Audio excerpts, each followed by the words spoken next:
What's up? Welcome to the stack. Welcome back. If you've been here before, I'm neonmushroom, and today we've got some EDH Commander gameplay for you guys.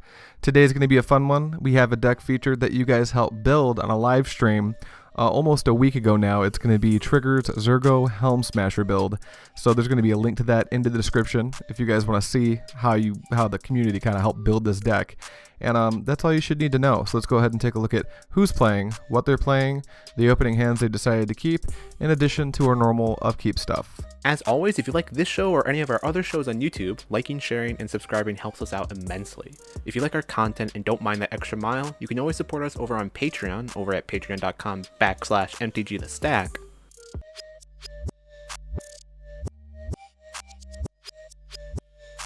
Comment down below any of your thoughts and feelings, and we hope you enjoy the show. Okay, first up we have Trigger playing Zurgo Helmsmasher, and this is going to be a deck he built with you guys live on stream about a week ago, so there's a link to that video in the description. This is going to be a half control, half Voltron style build that wants to take advantage of Zurgo's indestructibility in order to wipe the board and kill all of its opponents using commander damage. Trigger's decided to keep a 6-card hand, including a snow-covered swamp, a snow-covered plains, a Valakut Awakening, a Sword of Fire and Ice, Demonic Tutor, Smothering Tithe, and he did have to put a copy of Buried Ruin on the bottom of his library. Next up we have Ajdin playing Skithiryx the Blight Dragon, or Skittles for short, and this is a very simple deck. It's all in aggro. It just wants to use its commander to put at least 10 poison counters on each of its opponents. Ajdin's opted to keep a 7-card hand here, including a Snow-Covered Swamp, an Urborg, Tomb of Yawgmoth, Shadow Spear, Jeweled Lotus, Soul Ring, the Eldest Reborn, and an All is Dust. Next up, returning to the channel, we have Ryan Foley, and he's bringing his Obeka Brute Chronologist build.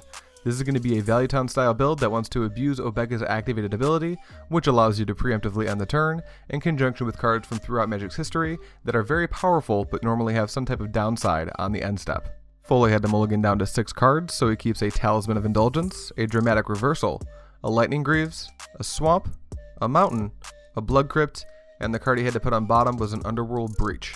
Last up there's me, and I'll be playing my Varina Lich Queen deck I've lovingly named Rot Farm. This is going to be a zombie tribal combo deck that wants to use Varina's insane farming ability to generate some type of a Gravecrawler, Phyrexian Altar combo that allows me to kill my opponents by infinitely casting Gravecrawler from the graveyard. I was the third person who had to mulligan down to 6, so I'm keeping a Chromox, a Dovin's Veto, a Stitcher's Supplier, a Godless Shrine, a Morphic Pool, Isolated Chapel, and I have to ship a copy of Basic Swamp to the bottom of my deck. Guys, we're playing definitely real card game. Okay. Give me what the? All right, 1, 2, 3, flip. Oh, it's Calvin. Wow. I am the Ganondorf! Trigger 1-card game, and normally I'd edit this part where Calvin's taking forever to draw his card out, but I wanted to be petty today. So he'll draw his card for turn, and he'll play Valakut Stoneforge tapped as his land for turn. He'll pass the turn to Ajdin, who draws a card, plays a Snow-Covered Swamp, taps it for black to cast a Soul Ring, and then he's going to tap the Soul Ring for 2 colorless mana to cast Shadow Spear, letting the other floating colorless mana float away.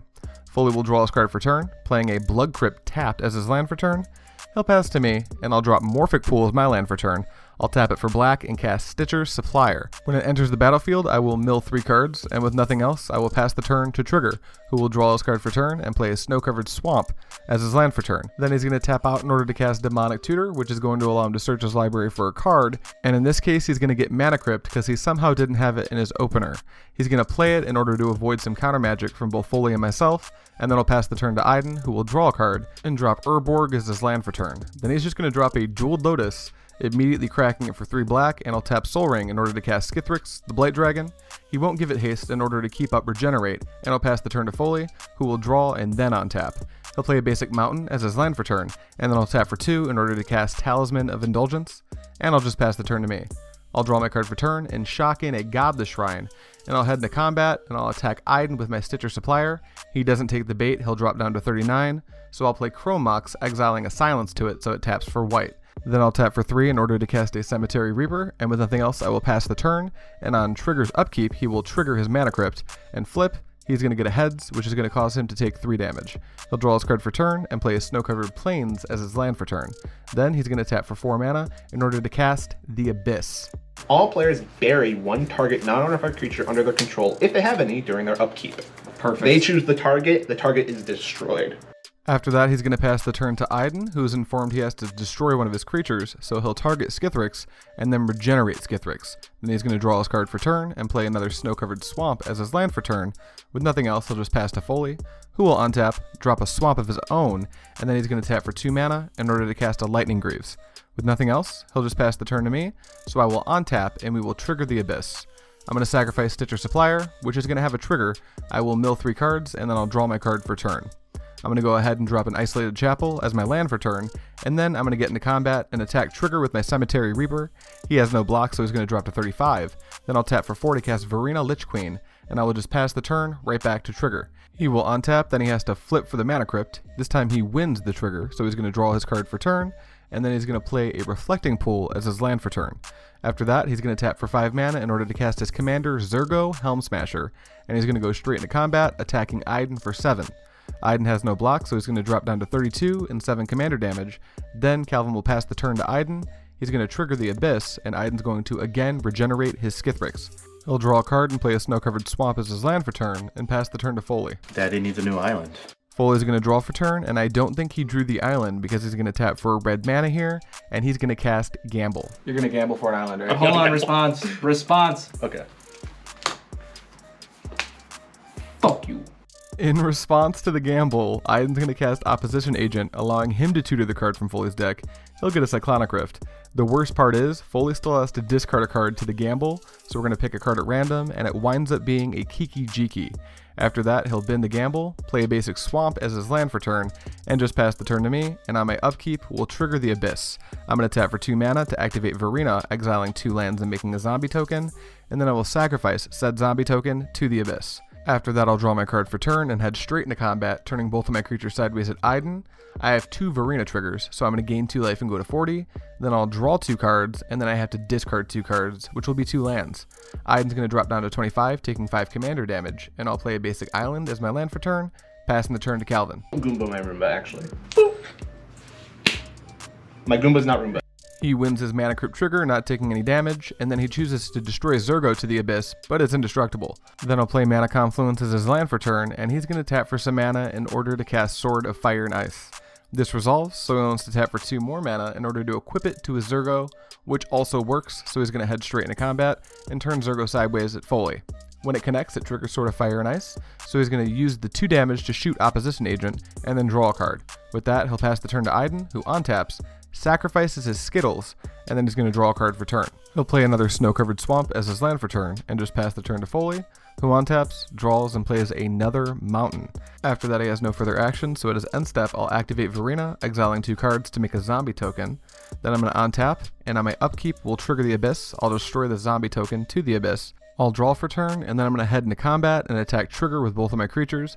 This triggers Varina twice, so I'll go up to 42. I will draw 2 cards, and then I will discard a Savine's Reclamation and a Scarab God.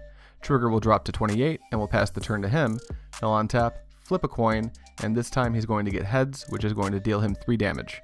He's going to trigger the Abyss, destroy Zurgo, but he can't, so we'll draw a card for turn, and play Spectator Seating as his land for turn. After that, he's going to head into combat and attack Ajdin for 9 commander damage. Ajdin takes it, then he triggers the sword, and he's going to shoot down my Cemetery Reaper and draw a card. At the end of Calvin's turn, Ajdin's going to overload Cyclonic Rift, but in response, I'll tap for 2 and cast Dovin's Veto, targeting the Cyclonic Rift. With nothing else, Ajdin untaps. Poor Ajdin's just so locked out of the game right now. I'd feel bad if it wasn't so funny. After throwing Ajdin's Shade, he's going to proceed to tap out and cast All Is Dust. This is going to destroy all colored permanents, so that pretty much wipes the board, hold for a few key permanents. And with nothing else, he's tapped out, so we'll pass the turn to Foley, who will untap and draw a card. Nightscape familiar. Oh yeah, you just keep tickling the idea of blue. After that, he'll equip the Nightscape Familiar with Lightning Greaves to give it haste and attack Ajdin for 1 damage. Ajdin takes it, drops down to a 16 turn clock, then we'll pass the turn to me. I'll untap and play Unclaimed Territory, naming Zombie. After that, I'll tap for 5 and flashback Savine's Reclamation. I'll get back my Cemetery Reaper and a Scalding Tarn. With nothing else, I'll put those into play and pass the turn to Trigger, who will untap and trigger Mana Crypt, taking 3 damage. He'll draw a card for turn, and then he's going to tap for 2 mana, and he's going to ultimately leave one of those floating because he tapped for a red, and cast Dockside Extortionist. When this comes into play, he's going to make 5 treasure tokens. After that, he's going to put a Mox Opal into play, and Metalcraft is active so he can use it for mana. He's going to use that floating mana in conjunction with some of his lands in order to cast a Sword of Feast and Famine. Once that resolves, he's going to use the rest of his available mana, including some of his treasures, in order to cast Zurgo Helmsmasher out of the command zone for the second time. Then he's going to use the last of his treasures to give Zurgo Sword of Feast and Famine and head into combat. He's going to attack Ajdin with Zurgo. This is ultimately going to kill him. That's going to have Sword of Feast and Famine triggering, so Trigger is going to untap all of his lands. After this point, he'll move into his second main phase, and he's going to use some more of that mana in order to cast Forging the Tyrite Sword. This comes into play in Trigger, so he's going to make a treasure token. He's going to immediately use it in conjunction with the rest of his mana to cast a Smothering Tithe. With nothing else, he'll pass the turn to Foley. Foley will untap and draw for turn, not paying for Smothering Tithe, so Trigger gets a treasure. Then Foley's going to tap for 2 and finally play a Talisman of Creativity, his first blue source. Then he'll tap for 3 to cast his commander Obeka, dropping down to 30 using the Talisman for blue. Then I'll move the Lightning Greaves over to the Obeka, and with nothing else, he'll pass to me. I'll untap, and on my upkeep, I'll fetch with the Scouting Tarn, going down to 41 to get an island, and then I will tap said island for blue in order to cast Mystical Tutor.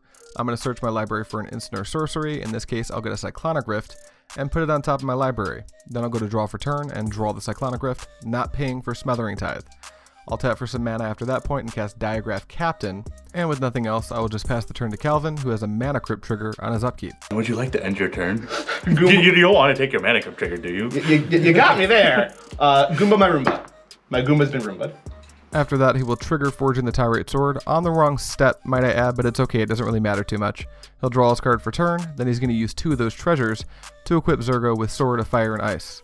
I have a response. I'm going to tap for 2 mana and single target Cyclonic Rift Zurgo because I can't do math very well. He'll bounce it back to his hand, then he's going to use some of his mana to recast Zurgo.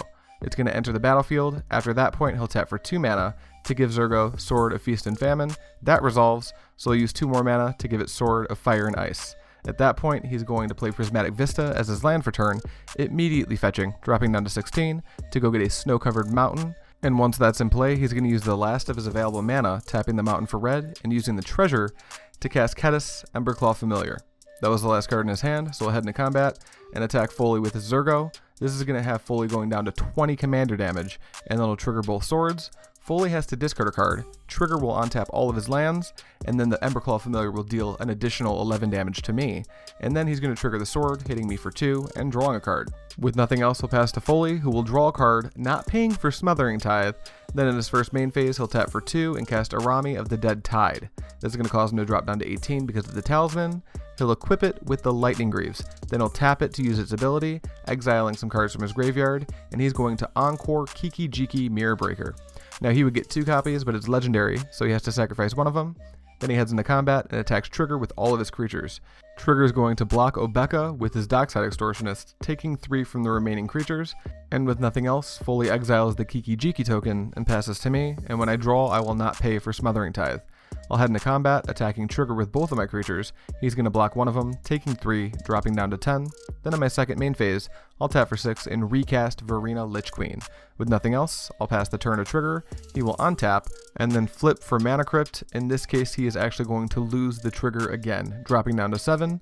Then he mistakenly triggers the Forging the Tyrite Sword before drawing. No big deal, because he goes and grabs a World Slayer, which Foley has to read, and after reading it, neither of us are happy. Trigger's going to draw his card for turn, and then in his first main phase, he's going to use some of those treasures. He's going to use those artifacts for mana, and he's going to cast the World Slayer. After that, he's going to tap for some mana, and he's going to put that World Slayer right on his Zurgo Helmsmasher and head into combat. He's going to attack. It doesn't matter who. When it connects, it's going to destroy all of our permanents. Our board looks like this. We can't win. Trigger wins the game with Zurgo Helmsmasher. We got messed up. Let's talk about how the game went in order from the least impactful player to the most impactful player, like we typically do here on this show, and it's pretty easy to ascertain who the more impactful players were. In contrast, to the less impactful players. Both Calvin and I did quite a bit, and both Ajdin and Foley didn't do so much. And there's a couple reasons for that. I would say that Foley was probably the least impactful player out of all of us, and that's because he couldn't gain access to one of his main colors very early on. He had to mulligan down to 6, and I would say it was a mostly safe mulligan. A lot of these decks that we have built, it's pretty safe assumption that you're going to be able to gain access to your third color if you don't have it, provided you have the right number of fetches and shocks and everything. And I do believe his deck has all of the required pieces to kind of let you keep a riskier 6 like that. But that's why it's a risky 6. He kept it, hoping to draw blue, and he never draw blue. By the time he drew it, it was so late in the game it didn't matter, so he didn't really impact the game a whole lot. There was also Ajdin, who did some cool stuff like opposition agenting, a gamble for a cyclonic rift, and that was cool, but I think the Abyss held him down for a little bit too long. He maybe could have given his Skithiryx haste the turn he played it out, which by the way was just turn 2. But he would have left it open to interaction, and he knew that both Calvin and myself were playing a decent amount of interaction. So we didn't have it at that time, but he didn't know that, so he wanted to hold up, regenerate.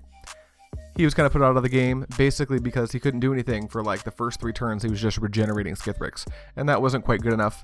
So we'll move on to Calvin and myself. We'll start with me because I was like the second most impactful player. I did not win the game. We'll get to that in a moment. And I made a weird, I think it was a misplay. I'm pretty sure it was a misplay. It kind of skipped my brain in the moment. There was a point where I went to go grab a cyclonic rift. I'll explain that play in a moment actually. I did want to get this out of the way because I noticed it in editing, and I thought to myself, man, if I don't explain this, there's going to be some people down in the comments going, why didn't you do the thing before you did the thing? I thought you were supposed to be kind of okay at this game. In the end, well, no, I'm not, first of all.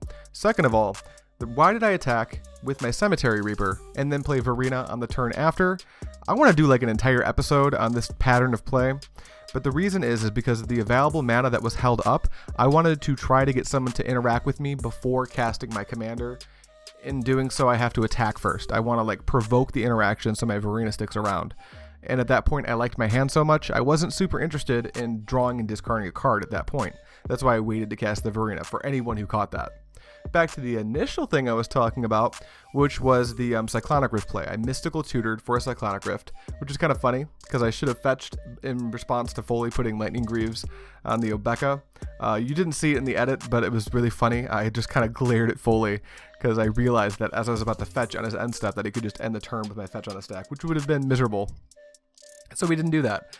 But I fetched and played Mystical Tutor. I got Cyclonic Rift with the intention to single target Cyclonic Rift. I wasn't going to overload it because Trigger had a Dockside Extortionist, so he would have been able to play out his hand again immediately. It would have been the same thing, maybe even slightly worse than just single target Cyclonic Rifting. I probably should have went to go get Swords to Plowshares, but for whatever reason, because of the swords he had in play, I had it in my head I couldn't target his Zurgo once all the swords were on it. And it turns out white was the only protection color he didn't have. So I messed that one up a little bit, although I think in the long term of the game, he was probably going to win anyway because of the all the advantage he had accrued.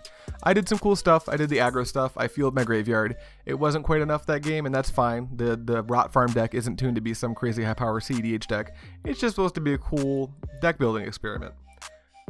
Then there's Trigger. He got us, and he got us really good. He was using his Zurgo deck.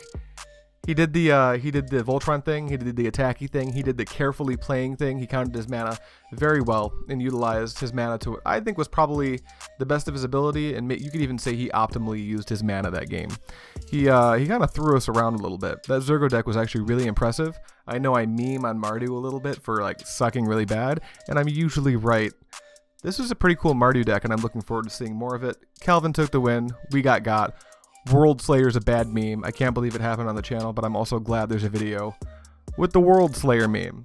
That said, that's all you guys should need to know. Anyone who made it this late in the video, look forward to a live stream this weekend. We're still working on how we're doing live streams. Also, we're right about to hit 5K subs, and there's a few things we want to do at 5K subs, and we'll be talking about that a little bit, especially with you guys in the Patreon and the Discord. But just our general, anyone who follows this channel, we'll be talking a little bit with you guys as well. We got some stuff we want to do, including some different content we want to start to make that we wanted to wait to start to make. That's all I have for you guys. Thank you so much for watching, and as always, I'll see you next time.